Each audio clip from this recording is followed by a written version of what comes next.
If you're a grade 11 student, you're probably very confused about what you want to do when you're older. I know I sure am, so I'm going to be exploring the branch of biochemistry, which is what I want to do when I'm older. How is this going to help you exactly? Not sure, but it does help me. Just kidding, but you should come along anyways just in case you have a positive takeaway. So what is biochemistry? Well, the prefix obviously comes from biology and the suffix from chemistry.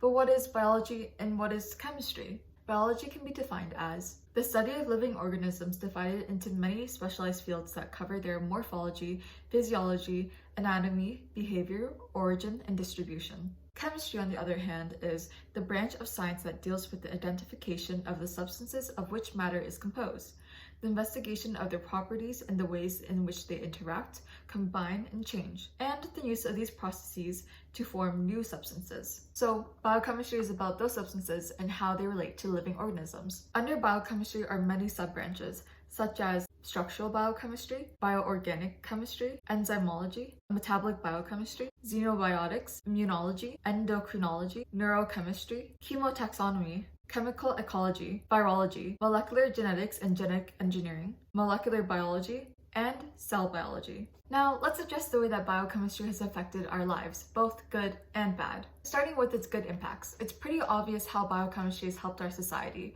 Through biochemistry, we have found different medications and solutions to health issues. We've learned how to take care of ourselves. We know which foods are good and bad because we studied those organisms and how they are digested within our bodies.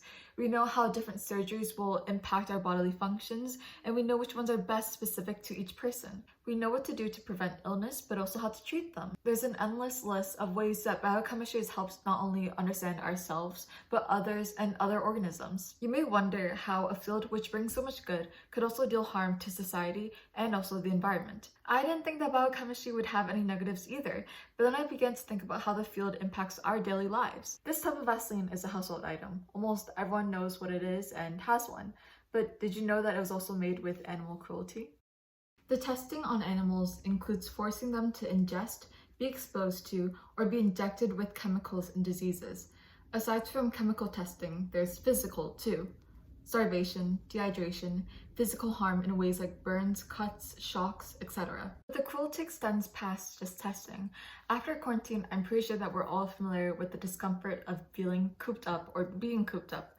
But these animals are often held in small, confined spaces for extended amounts of time. They're restrained and can have their ears notched or tails clipped so that scientists can identify them. Here's another bad thing which has come out of biochemistry.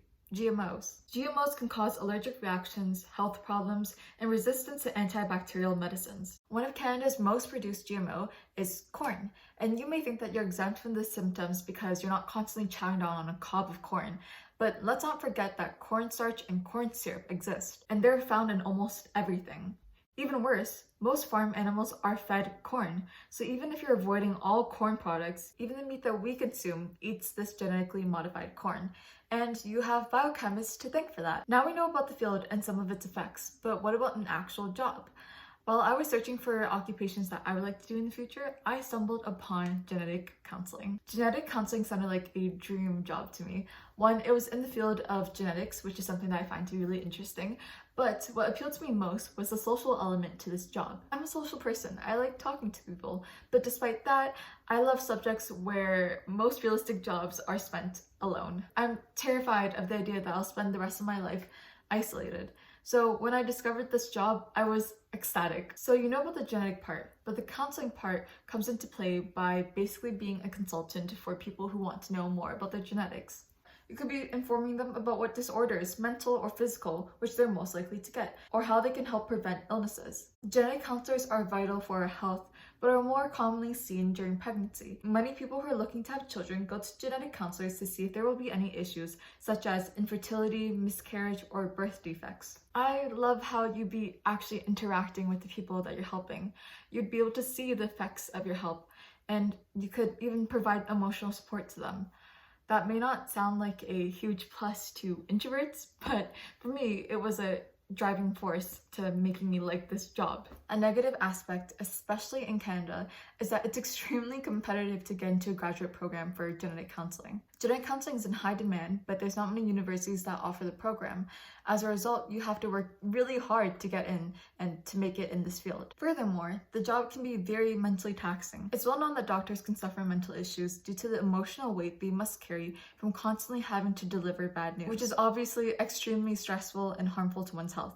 What about a scientist in this field? Well, Rosalind Franklin, a Jewish woman born July 25th, 1920 in London, is a well-known biochemist. She studied at Newnham Women's College, which was a part of Cambridge University, at the age of 18. There, she studied physics and chemistry, and though she was a woman, she was born to a wealthy family who knew the importance of education. Once she had graduated from Cambridge, she worked for the British Coal Utilisation Research Association. She studied the pores of coal, and that was also her PhD thesis. Franklin is most known for her contribution to the discovery of the DNA double helix structure. She worked begrudgingly with Morris Wilkins, and the two often found themselves in disagreement.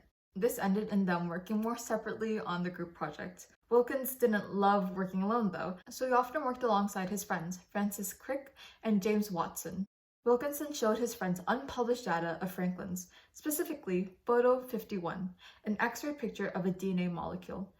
Seeing the obvious helix, Watson and Crick had made a DNA structure using her data, which they became famous for.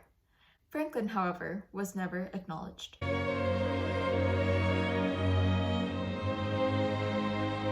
Why is understanding the structure of DNA even important though? This information changes the way we understand disease and how someone's genes may be more susceptible to them. It has also helped us understand disorders and produce more accurate and effective medications. Okay, well, I know a lot more about biochemistry now, and I really think that it's the field for me. Even if you're not someone who wants to go into biochemistry, I hope that you at least watch this video and learn something. At the end of the day, biochemistry is everywhere and impacts everything, and you should do your due diligence to know about it. Good luck with finding what you want to do with your life.